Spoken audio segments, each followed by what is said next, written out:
اللہ نے بڑی شان ابو بکر صدیق کو عطا فرمائی۔ قرآن کی سورہ عادیات، والعادیات ضبحا فالموریات قدحا فالمغیرات صبحا، ان آیتوں کا ترجمہ پڑھے، تفسیر پڑھے تو پتہ چلے گا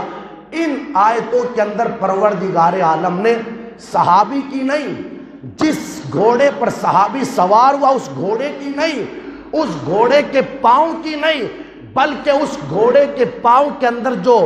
پاؤں کے اندر اللہ اکبر لوہے کا وہ خر ہوتا ہے، وہ خر جب کسی پتھر پر ٹکرایا اور ٹکرانے کی بنیاد پر جو چنگاری پیدا ہوئی، اس چنگاری کی اس آیت کے اندر اللہ تعالیٰ نے قسم یاد فرمائی۔ اب آپ دیکھیں اس گھوڑے کی یہ شان کہ جس گھوڑے پر صحابی سوار ہو جائے کہ اگر اس گھوڑے کا پاؤں کسی پتھر پر ٹکراتا ہے اور چنگاری پیدا ہوتی ہے تو اللہ قرآن میں اس چنگاری کی قسم یاد فرماتا ہے۔ اب آپ سوچیں جب اس چنگاری کی یہ شان تو پھر اس گھوڑے کی شان کا عالم کیا ہوگا، اور اس گھوڑے پر جو صحابی بیٹھے اس صحابی کی شان کا عالم کیا ہوگا۔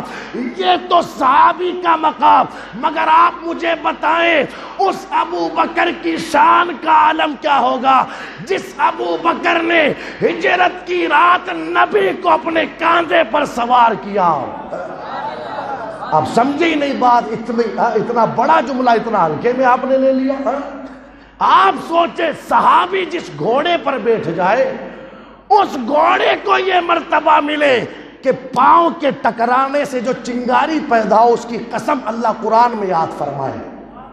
تو صحابی کی شان کیا ہوگی۔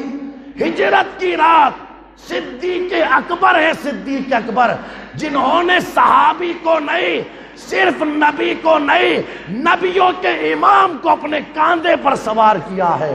اس ابو بکر کی شان کا عالم کیا ہوگا۔